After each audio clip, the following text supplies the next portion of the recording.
Hey everybody out there in YouTube land, my name's Nathan. You may know me as the singer and guitarist for the band Downgrade. You might not know me at all. You might not care. That's okay. Just wanted to make a short video to talk about a video that I made yesterday.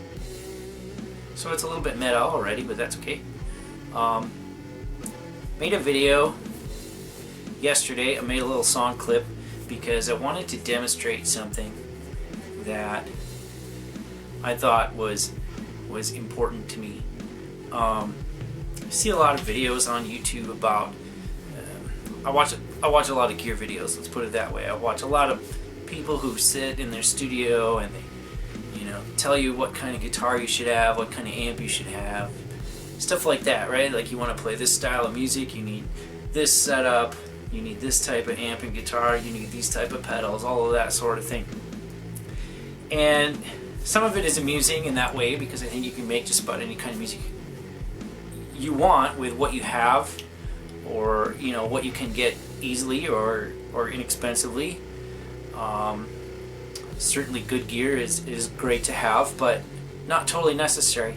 And then there's the other people who are sort of elitist or snobs about it, right? And they say, oh, you know, you're not serious if you don't use this type of gear. You know, and they might even call out people for using a specific type of gear. I think you've probably seen this sort of thing around, right? Like, get people that give another group of people a hard time for using a specific brand. Frankly, I think it's bogus. You know, I think if you look back, you know, on music history, you can see that people have done a lot with situations that weren't necessarily the best for them, the best gear, whatever. You know, sometimes you find that if you're in a box with a specific type of gear or equipment, that you can definitely, you know, it rattles some things loose for you. You know, you're forced to work within a certain confines, so you make the best of it. So I think, you know, just to be elitist about it is really a turn off for a lot of people who are just starting or who can't afford better gear. And I kind of wanted to dispel that sort of thinking and that sort of myth. I went back and got some of the equipment, dug out some of the stuff that I used to use over 25 years ago when I first started playing as a teenager.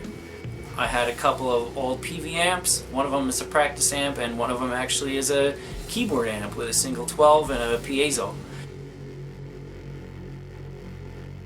And that's what I would use when I first got into a serious band.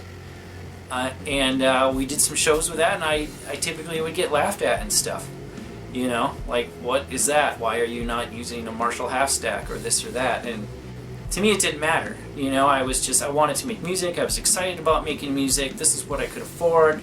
And frankly, you know, when I would go to some of these gigs or shows or whatever, and they were all ages shows, other teenagers and young adults and stuff like that, and I would set up and play, and all the people who were giving me crap about these two Peavey amps plugged in together were suddenly like, whoa, you know, how the heck are you getting that sound?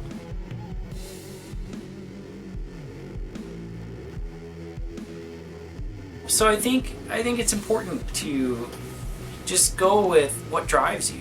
You know, go with what makes you feel good. If it's working for you, great. If you can make an improvement, great. But also recognize that you can get some really great sounds out of gear that other people would probably sneer at, scoff at, or throw away. The other thing I used was a guitar. I'll grab it. This particular guitar is a Harmony Discovery.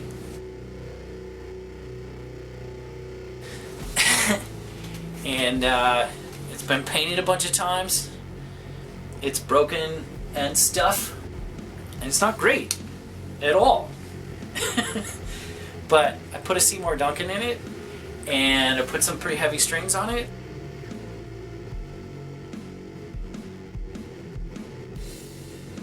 And plugged it into this Peavey setup yesterday, and it kind of rips, to be honest. Like, it's loud, it's aggressive, it's grindy, and that's what I wanted to portray with this video. You know, I did do some tweaking. my sin in the past as a teenager, as probably a lot of people who have played in their bedrooms and stuff, is to turn those mids all the way down, right? So I worked a little bit yesterday to inject some mids back into that EQ and get a little bit better sound. So I think I did that, and I just quickly whipped up within less than a minute, you know, a riff just to try to demonstrate. I mean, I just barely tuned the guitar, you know. I managed to tune it to a note, just so I knew I wanted to double it with bass, and I wanted to know where I was at. And actually, it's like F sharp or something. It's just really, it's way down there, and that's just kind of where the guitar is at from sitting here in my little basement room with these heavy gauge strings on it.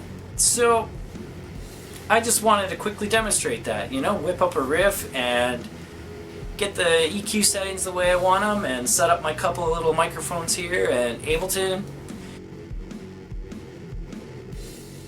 and kind of go to town, see what happens. So that's what I did, and I think it turned out alright, you know. Like, I left some flaws in there. I didn't really go crazy about it. I didn't make it super complex. I did 2 takes of guitar, panned one slightly left and one slightly right. On the right hand one, I did have to punch in once because I'm in this little room and it's really loud, and I'm still learning Ableton and stuff, so I didn't have the levels right in my headphones, and I couldn't exactly hear my first pass as I was playing along. And then also I did 1 pass of bass, again with just an old Peavey bass amp. And so it's really, you know, this is really nothing crazy here. It's a Squier J bass, $200. You know, all this gear is pretty cheap. So the other thing with the bass is, you know, when I write a part, I think it's really important to, if you're doubling the guitar, that's great, but you know, do something a little different with the bass and give it some push pull, give it some tension there, so it's a little different from the guitar part. I think sometimes guitar guys who are making videos on the internet, they forget that sort of thing, right? Like, it's an afterthought for them, but I think that's important to have the bass stand out a bit, you know, give it its own space and its own little bit of melody there. So and then the drums were just some stuff from Ableton, just samples and things like that. I just wanted to stress that I thought that, you know, it's possible to take a situation and a set of gear that's maybe less than ideal for some people and downright unthinkable for others, you know, and say, okay, well, I'm going to do something with this, you know. If you look back in history, you can definitely see people who have taken gear, you know, different things, different pieces of gear, maybe that other people wouldn't use, unorthodox stuff, cheap stuff, weird stuff, and made really amazing sounds with it. So I'm not going to be that guy on this channel that says you have to do this or that, you know, that you have to use this type of guitar, that type of guitar. You know, I'm gonna be not like team of certain brand. I'm gonna be team you. I think you should be team you. I like to be team me, you know, and I think that just makes the world a more interesting place. You know, if you want to sound like everybody else, get the same gear as everybody else and do what everybody else is doing. If you want to stand out, you know, do things differently. Do things, think about what you can do differently, and think about how you can achieve that goal, how you can stand out, be your own person. Anyway, I've rattled on for long enough. Hope to do some more videos in the future. This is the first of maybe potentially a series, commentaries and things like that, so we'll see what happens. So till then, thanks for watching. Leave a comment, let me know what you thought. Take care, we'll see you next time.